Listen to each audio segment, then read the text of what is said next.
حضرت ابن عباس فرماتے ہیں رضی اللہ تعالیٰ عنہ، کنت خلف النبی یوما صلی اللہ علیہ وسلم، ایک دن میں حضور کے پیچھے تھا۔ اب پیچھے ہونے سے کیا مراد ہے؟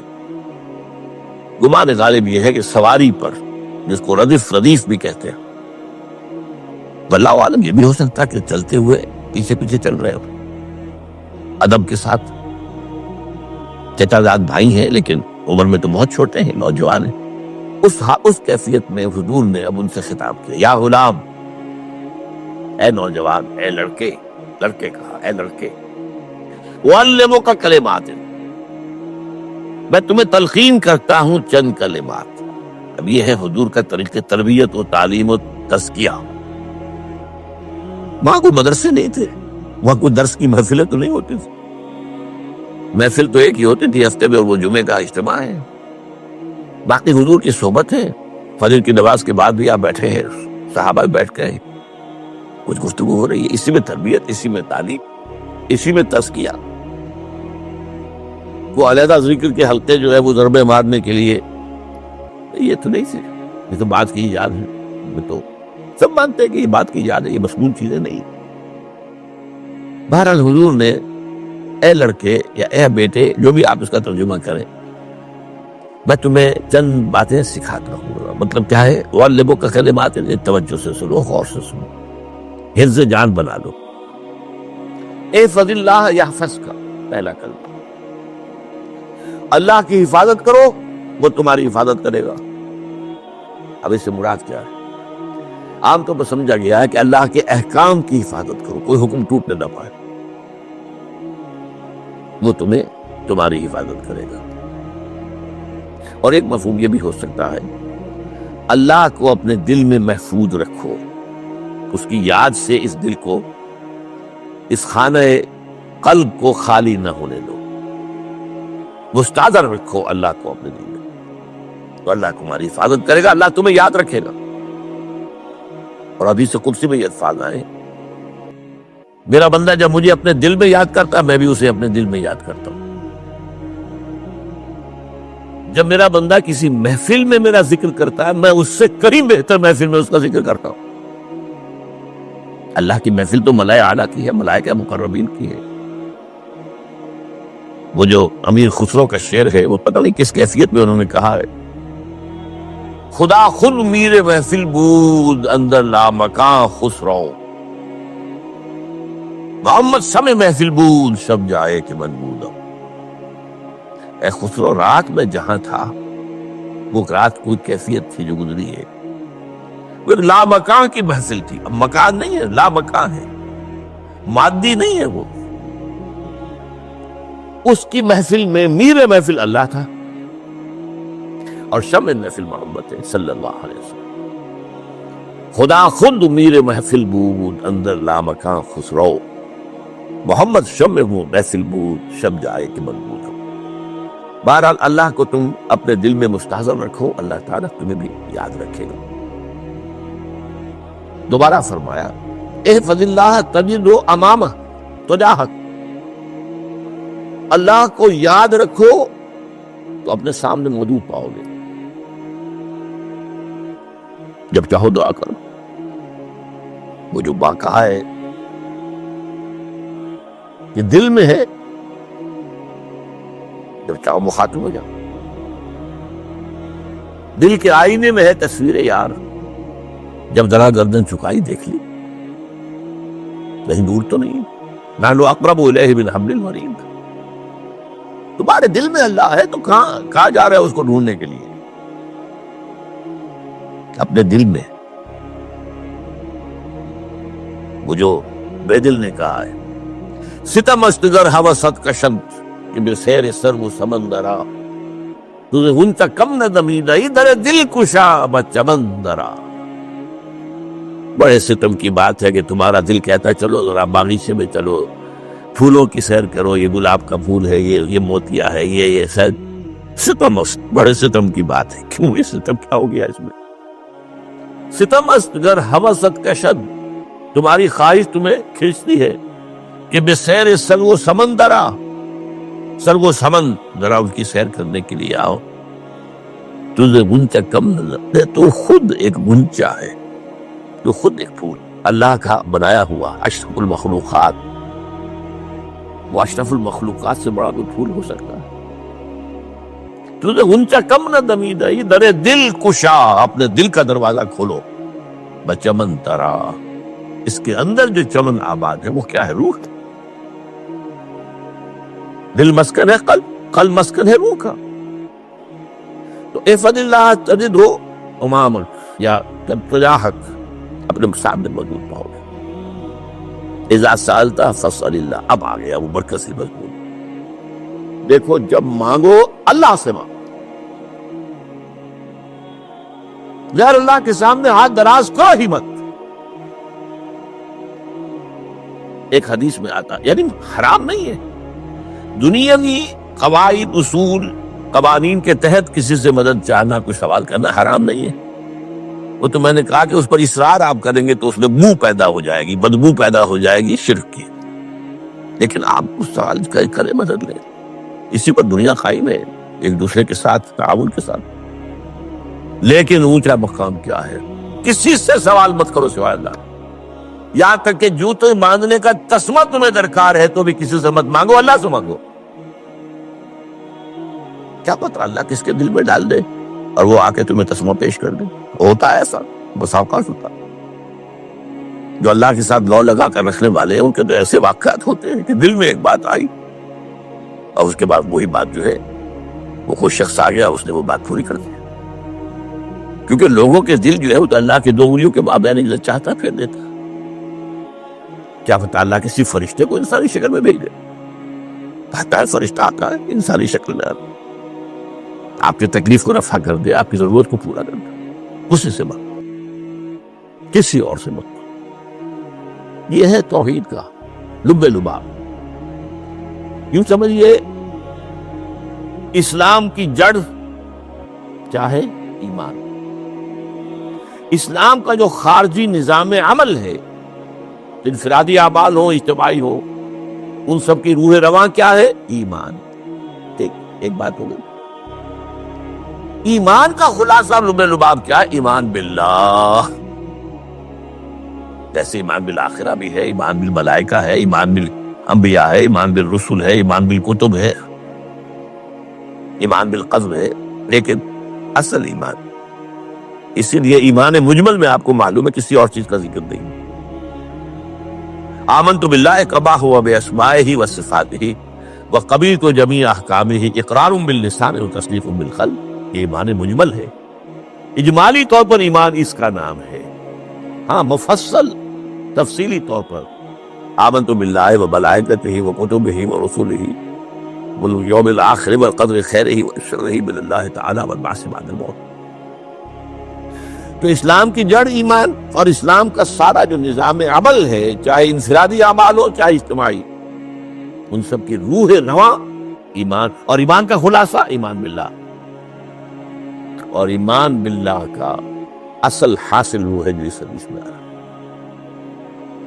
اس کے دو ہیں تقاضے، عبادت صرف اسی کی، استعانت صرف اسی سے۔ اس لیے میں نے سورہ فاتحہ کا تذکرہ شروع میں کیا، یہ عبادت کا جوہر ہے، عبادت کا جو ہے یہ ایمان کا حاصل، عبادت صرف اس کی ہے اور استعانت صرف اس سے۔ استعانت ہی میں سوال بھی آ گیا، یہ بھی مدد ہے۔ آپ کسی سے کوئی مدد مالی چاہ رہے ہیں یا کوئی اور مدد چاہتے ہیں، کسی کام میں مدد چاہتے ہیں، جیسے میں نے کہا تھا کہ سفارش کرانا چاہتے ہیں، بھی مدد ہے۔ وَإِذَا اسْتَعَنْتَ فَاسْتَعِنْ بِاللَّهِ، اور جب مدد مانگو صرف اللہ سے مانگو۔ اور وہ سارے الفاظ یاد کر لیجئے، استدعاء، استعانت، استغاثہ، یہ جو غوث اعظم سے استغاثہ کیا جاتا ہے یہ تو شرک ہے۔ استغاثہ اللہ سے، دعائی اللہ کا۔ اس اعتبار سے استمداد، استعانت، استدعاء، استغاثہ، یہ سب اللہ سے، صرف اللہ سے۔ عبادت صرف اللہ، ایاک نعبد، اور استعانت صرف اللہ سے۔ اذا سالت فاسأل اللہ واذا استعنت فاستعن باللہ۔ وعلم، اب یہ جو آخری ٹکڑا آ رہا ہے، حدیث نمبر 4 تھی وہ عبداللہ ابن مسعود رضی اللہ تعالیٰ عنہ، اس میں بھی مضمون جو آیا وہ یہاں پر دوبارہ آ رہا ہے۔ وعلم، اور اے میرے بیٹے، میرے بچے، اے عزیز،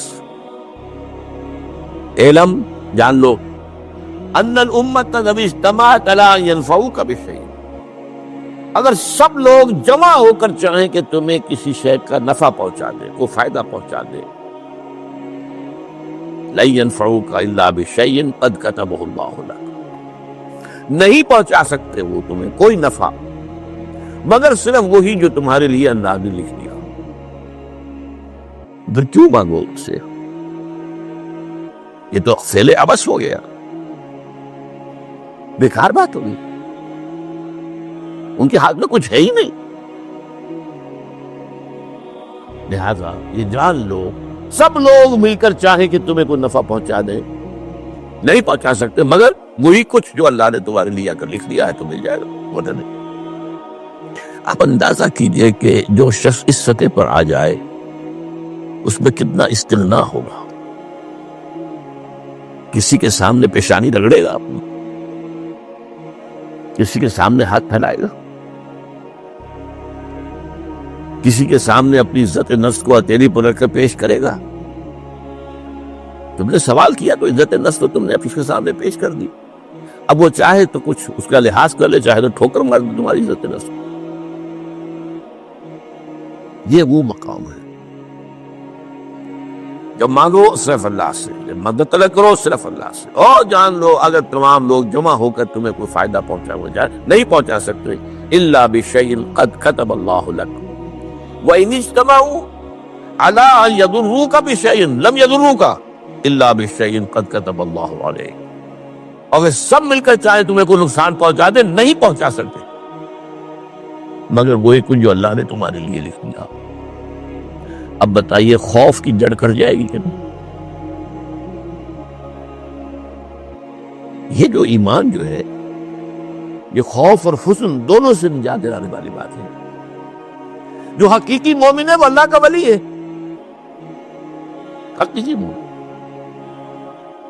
وہ اللہ کا ولی ہے۔ اور الا ان اولیاء اللہ لا خوف علیہم ولا هم يحزنون، یہ اولیاء اللہ کو علیحدہ مخلوق نہیں ہے، کوئی ان کے سر پہ سینگ نہیں ہوتے، انسان ہی ہوتے ہیں، لیکن حقیقی معنی میں مومن اس ان اعتبارات سے جو آج ہم پڑھ رہے ہیں، ایمان اس درجے کا پہنچ گیا تو وہ اللہ کا ولی۔ اور لوگ کے لیے خوف کس بات کا ہوگا؟ کس سے خوف کروں؟ اس کے ہاتھ میں کچھ ہے ہی نہیں، اور اگر کچھ اللہ نے میرے لیے لکھ دیا وہ آتا رہے گا، چاہے میں لاکھ گڑ گڑاؤں اور اس کے سامنے یہ چھوڑ دے، اگر اللہ نے لکھا ہوا ہے وہ تو آئے گا، تو کاہے کو اس کے سامنے گڑ گڑانا، کاہے کو جبرسائی کرنا اس کے سامنے؟ اور کسی کے ہاتھ میں کچھ ہے ہی نہیں، میرا خیر ہے ہی نہیں، کاہے کو خوشامد کرو اس کی؟ اور سنیے، رفعت الاقلام، دیکھو نوجوان، قلمیں اٹھا لی گئی ہیں، وجفت الصحف، اور جو رجسٹر ہیں صحیفے ان کی سیاہی خشک ہو چکی ہے۔ یہ ہے وہ اللہ کا علم قدیم جس میں ہر شے لکھ دی گئی، اس کی قلم اٹھا لیے گئے۔ جیسے آپ کو معلوم ہے امتحان ہوتا تھا، 3 گھنٹے ختم ہو گئے، سٹاپ رائٹنگ، بس اب قلم رک جانا چاہیے۔ وہ قلم تو تقدیر کا کاتب جو ہے وہ قلم اس کا اب اٹھا دیا گیا، اور جو صحیفے جن پر کے لکھا گیا ہے وہ خشک بھی ہو گئے۔ یہ تو روایت ہے جو امام ترمذی نے جس کو روایت کیا، یہ متن ان کا ہے جو ہم نے پڑھا ابھی، اور ان کا قول یہ ہے کہ یہ حدیث حسن صحیح ہے۔ لیکن یہی روایت اور انہی راوی سے عبداللہ ابن عباس سے رضی اللہ تعالیٰ عنہما اور بھی محدثین نے کی ہے، تو اس میں سے ایک اور متن جو ہے وہ یہاں پر امام نووی نے دے دیا۔ احفظ اللہ تجد امامک، یہ تو پہلا وہ ٹکڑا تھا، وقت تو جاہد تھا، یہاں امامک ہے، مطلب ایک ہی ہے، اپنے سامنے پاؤ گے۔ اللہ کی حفاظت کرو، اللہ کو دل میں، اللہ کی یاد کو محفوظ رکھو، گویا کہ اللہ کو مستحضر رکھو۔ ذکر اللہ کے معنی کیا ہے؟ استحضار اللہ فی القلب، یہ ذکر اللہ ہے۔ جنہیں ہم ذکر سمجھ بیٹھے ہیں وہ ذکر کے ذریعے ہے، اقیم الصلاۃ لذکری، نماز قائم کرو میری یاد کے لیے، نماز ذریعہ ہے یاد کا۔ یہ علیحدہ بات ہے کہ آپ نے 17 رکعتیں بھی پڑھنی ہو جو عشاء کی اور یاد آپ کو آئی نہیں کوئی، آپ تو ایک میکینیکل انداز میں جو ہے وہ اٹھک بیٹھک کر رہے ہیں اور آپ کی زبان سے کچھ نکل رہا ہے، تو اس کا آپ کے شعور سے، دل کی گہرائی سے کوئی رابطہ ہے ہی نہیں، وہ ذکر تو نہیں ہوا۔ ہاں نماز فرض تھی، وہ ادا ہو گئی، آپ کی فرض ادا ہو گئی۔ تو جنہیں ہم نے جنہیں ذکر سمجھا وہ ذرائع ذکر ہے، اللہ اللہ سبحان اللہ زبان سے، یہ تاکہ اس کے نتیجے میں وہ ذکر حاصل ہو جائے۔ استحضار اللہ فی القلب، ذکر کے معنی ہے استحضار اللہ فی القلب۔ تعرف الی اللہ فی الرخاء، اور دیکھو کشادگی کے وقت میں تم اللہ کو یاد رکھو، اللہ کی طرف رجوع کیے رہو، بھول نہ جاؤ۔ وہ نہ ہو جو کبھی کہا تھا، بہادر شاہ ظفر کے اشعار میں سے بہت زور کا شعر ہے، ظفر آدمی اس کو نہ جانیے چاہے کتنا ہی ہو فام زکا، جسے عیش میں یاد خدا نہ رہی، جسے تیش میں خوف خدا نہ رہا۔ وہ ہے کشادگی کی حالت میں، جب کہ تمہارے لیے کشادگی ہے، اللہ کی طرف رجوع کیے رکھو۔ یعرف کا فی الشدہ، تو اللہ اپنی توجہ تم پر رکھے گا شدت کے وقت میں، جب تمہیں کوئی تکلیف، اس تکلیف کو تم پر آسان کر دے گا۔ تکلیف تو آنی ہے، لکھی ہوئی ہے، وہ تو آئے گی، لیکن یہ کہ اللہ تعالیٰ اس کی شدت کو، ایک ہی چیز ہے جس کو ایک انسان بہت شدت کے ساتھ محسوس کر رہا ہے، دوسرا آدمی اتنا نہیں محسوس کر رہا ہے، احساس کا معاملہ ہوگا نا۔ وہ تو اصل میں اگر انسان کی نرز کٹی ہوئی ہے تو احساس ہوگا ہی نہیں، سر سے نہیں ہوگا۔ تو اس اعتبار سے اللہ تعالیٰ تمہارے لیے اس شدت کی کمی کر دے گا۔ وَعْلَمْ أَنَّمَا أَخْطَأَكَ لَمْ يَكُنْ لِيُصِيبَكَ، اور جان لو جو چیز تم سے چھوٹ گئی ہے، رہ گئی ہے، وہ ہرگز تمہیں ملنے والی نہیں تھی۔ اب آپ نے کسی ملازمت کے لیے درخواست دی ہے، درخواستیں مانگی گئی ہیں، اپنی سی محنت کر لی، نہیں ملی ملازمت، اب آپ بیٹھے ہوئے افسوس میں، رنج میں، غم میں، فلاں نے یہ کر دیا، فلاں نے یہ کر دیا، وہ فلاں جو ہے بڑی تکڑی سفارش لے آیا تھا، فلاں نے رشوت دے دی۔ چھوڑو میاں اس کو، وہ تمہارے لیے نہیں تھی۔ کاہے کو اپنے ذہن کے اندر یہ کھچڑی پکا رہے ہو بیٹھے ہوئے؟ خامخواہ آپ شاید سوء ظن میں بھی مبتلا ہو رہے ہو، کسی نے نہ رشوت دی اور آپ سمجھتے ہو کہ رشوت دی ہے اس نے۔ یہ ساری چیزیں جو ساری سیئات، ان کی جڑکٹ ہے۔ وَعْلَمْ أَنَّمَا أَخْطَأَكَ لَمْ يَكُنْ لِيُصِيبَكَ وَمَا أَصَابَكَ، جو چیز تم پر آ گئی، لَمْ يَكُنْ لِيُخْطِئَكَ، ہو ہی نہیں سکتا تھا کہ وہ تم پر نہ آ گئی۔ یہ کر لیتا تو ہو جاتا، شاید یہ کر لیتا، میں نے ٹیکا پہلے لگوا دیا ہوتا تو یہ بات نہ ہوتی۔ بھائی وہ جو ہونا تھا وہ ہونا تھا۔ اب یہ وہ چیز ہے جس سے انسان میں کیفیت پیدا ہوتی، تسلیم و رضا۔ ہم بھی تسلیم کی خو ڈالیں گے، بے نیازی تیری عادت ہی صحیح، اے اللہ جو تو نے چاہا مجھے قبول ہے۔ اسی لیے میں نے آپ کو آیتیں سنائی سورہ تغابن کی، ما اصاب من مصیبت الا باذن اللہ، کوئی مصیبت نہیں آتی مگر اللہ کے اذن سے۔ وَمَن یؤمن باللہ یہد قلبہ، جو اللہ پر ایمان رکھتا ہو اللہ اس کے دل کو ہدایت دے دیتا ہے۔ ہدایت کس بات کی؟ تسلیم و رضا۔ ستمش گر حوست کا شد جب سر سلو سمندرا، نہیں یہ دوسرا شعر میں پڑھنا چاہتا تھا۔ سر دوستان سلامت کہ تو خنجر آزمائی، نہ شبد نصیب دشمن کے شبد ہلا کے تیرت۔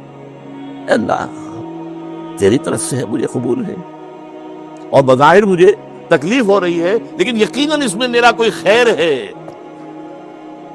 یدک الخیر، تیرے ہاتھ میں تو خیر ہی خیر ہے، جو بھی تیری طرف سے آئے۔ سر تسلیم خم ہے جو مزاج یاد ہے، اور یہ مضمون جو ہے زیادہ بڑے پیمانے پر سورہ مجید میں آیا ہے۔ ما اصاب من مصیبت فی الارض ولا فی انفسکم الا فی کتاب من قبل ان نبرأها، کوئی مصیبت نہیں آتی نہ تمہاری جانوں میں نہ زمین میں زلزلہ آ جانا، سیلاب آ جانا، کچھ اور زمین کا دھنس جانا، یا یہ ہے کہ تمہاری جانوں میں کوئی بخار ہو گیا، کوئی اور تکلیف ہو گئی، اچانک معلوم ہوا کہ صاحب جو کینسر ہے، اور کینسر بھی اب 3rd stage کو پہنچ چکا ہے، لیکن جو بھی آیا ہے وہ اللہ کے علم قدیم کی کتاب میں پہلے سے لکھا ہوا، فی کتاب من قبل ان نبرأہا، یہ کتاب میں درج ہے اس سے پہلے کہ ہم اسے ظاہر کریں۔ اس کا نتیجہ کیا نکلنا چاہیے؟ لیکن لا تأسوا علی ما فاتکم ولا تفرحوا بما آتاکم، افسوس نہ کیا کرو جو تم سے جاتا رہے، چھوٹ جائے، کوئی عزیز فوت ہو گیا، کوئی موقع ہاتھ سے نکل گیا، ارے بھائی میں چوک گیا، بڑا موقع تھا، اب اس پر افسوس کر رہے نہیں، جو چیز لیکن لا تأسوا علی ما فاتک ولا تفرحوا بما آتاک، جو اللہ تمہیں دے دے اس پر اتراؤ مت۔ وما اصابک لم یکن لیخطئک واعلم ان النصر مع الصبر، تو جان لو اللہ کی مدد صبر کے ساتھ آتی ہے، جو آئے اس کی طرف سے جھیلو، زبان پر کلمہ شکوہ اور شکایت نہ آئے، اللہ سے شکایت نہ آئے، تسلیم و رضا، جو تیری رضا ہے۔ تیری صحت ہمیں منظور ہے، لیکن اس کو، مولانا محمد علی جوہر ایک مرتبہ جیل میں گئے، ایک بیٹی بیمار ہوئی، فوت ہو گئی، اس کے بعد دوسری مرتبہ پھر جیل میں گئے، دوسری بیٹی کو وہی بیماری ہوئی، جیل میں اطلاع ملی کہ بیٹی کو یہ بیماری ہو گئی ہے، تو خط لکھا اشعار کی شکل میں، اس کا آخری شعر یہ ہے، تیری صحت ہمیں منظور ہے لیکن اس کو نہیں منظور تو پھر ہم کو بھی منظور ہے۔